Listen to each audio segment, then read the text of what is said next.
Obviously, he's shown up big, and that comes through in all the preparation we do. It's his personality to show up in these bigger games and be able to perform on the biggest stages.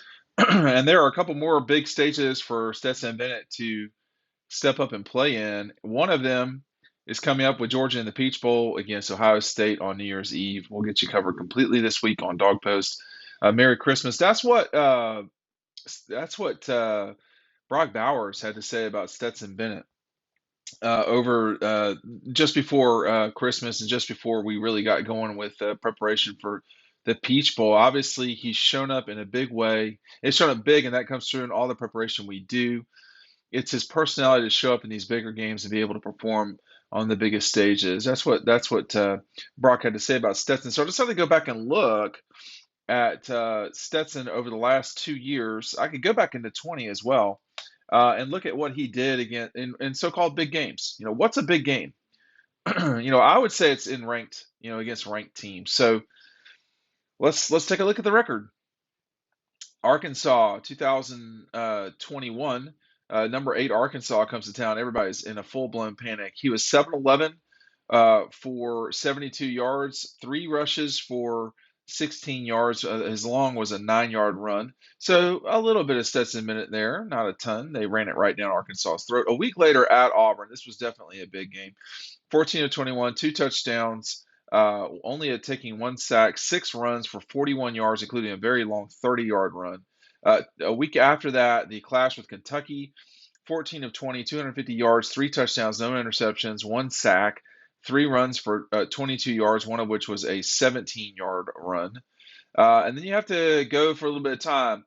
29 of 48, 340 yards, 3 touchdowns, 2 interceptions, sacked 3 times, 7 runs, of which 3 of them were sacks for 11 yards or with a run of 14. So that was his sort of worst game these last 2 years, was a 3 touchdown, 2 interception performance with 3 sacks. 29 of 48 is not the end of the world. It's throwing too much, 340 yards. Then the game against Michigan, 20 of 30 for 300 yards, 313, 3 touchdowns, no sacks, 5 runs for 32 yards. And then, of course, in the national championship, he really picked up in the second half, 17 to 26 for 224, 2 touchdowns. He was sacked 5 times. He was really not effective running the ball against Alabama in that game. But right there, you've got, let's see, 5, 8, 13 touchdowns and 2 interceptions in those so-called big games in 2021. In 2022, 25 of 31 for 368 yards, 2 touchdowns, not really much in the run game. They got to go all the way until the Tennessee game, till they play another ranked team. 17 of 25 for 2 touchdowns, for 257, 2 touchdowns, 1 run for a touchdown for 13 yards. I don't know if y'all remember that run or not, but it was pretty impressive. And then the performance against LSU, 25 of 29 for 274 yards, 4 touchdowns, a couple of runs, which he had a negative run somehow that was not a sack. I'm not sure how that works out. But so in games against ranked teams this year, he went for over 600 yards, if my math adds up correctly, which it does, and 6 touchdowns, no interceptions for Stetson Bennett. Oh, excuse me, I left out the Tennessee game. Let me give you the actual number in passing. So 368 plus 257 plus 274. That's 900 yards, yard shy of 900 passing, which is pretty impressive.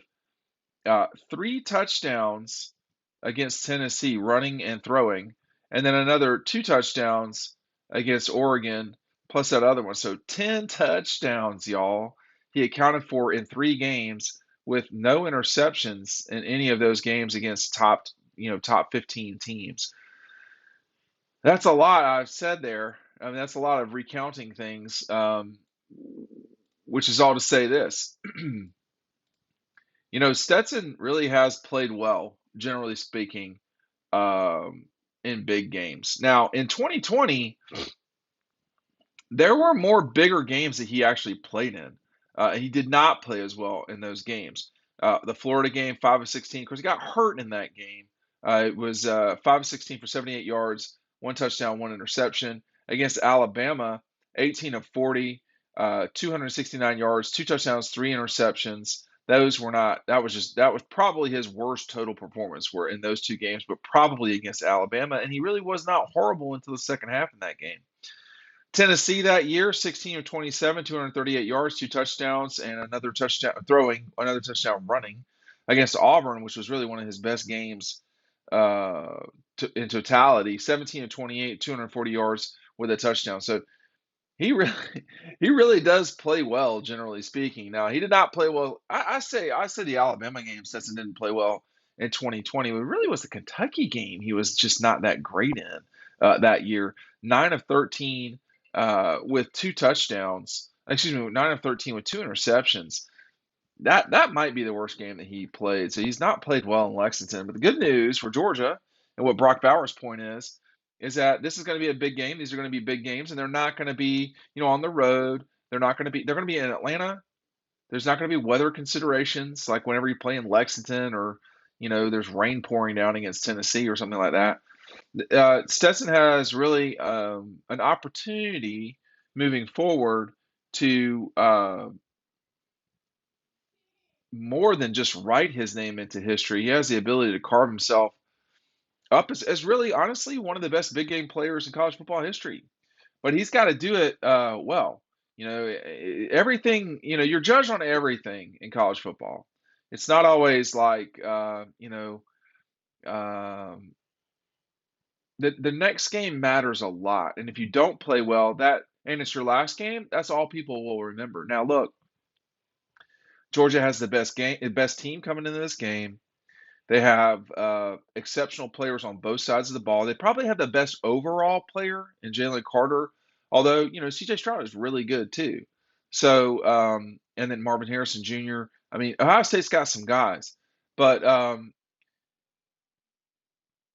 I think personally, as we head into Christmas here, there should be some confidence from Georgia fans that they are the better team and that they really are in position to hand Ohio State another defeat, a back-to-back defeat. So that'd be a tough one, a tough pill to swallow for either team losing this game. I think the only team heading into this thing that, heading into the college football playoff, that if they lost, it would, quote, be okay in a way, is Texas Christian. I mean, they've had a wonderful season, a wonderful, run leading up to it that they got in for the first time. The rest of the four teams have gotten in.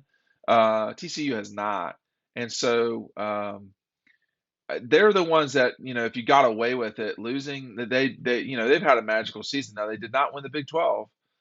So there maybe is something to prove. I've not looked at the lines lately just because of everything that's been going on with the holidays. But, and we've had some, the bowl games have been, okay so far. That Missouri loss to Wake Forest was really not surprising to me. We've had, not much movement. There was some, there was some flirting with 7 for the Georgia Ohio State game. The Michigan game has been kind of settled in at 7.5, just the same way Georgia Ohio State's been at 6.5. But I think if you have a game where Stetson just plays the common way he plays in big games,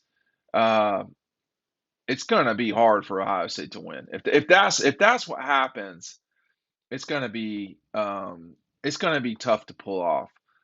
So I think looking back 2 years, well, really 3 seasons ago, there were moments when Stetson just did not play well as a starting quarterback, and that happened in big games like the Alabama game and the Florida game. But he also played pretty well against certainly against Auburn. That was a top 10 matchup, believe it or not, that year. And then a week later with another huge game against Tennessee in Athens. So this guy seems to understand that when the spotlight's on, it's time to go. It's go time, and you can't play well offensively if your quarterback is not playing well.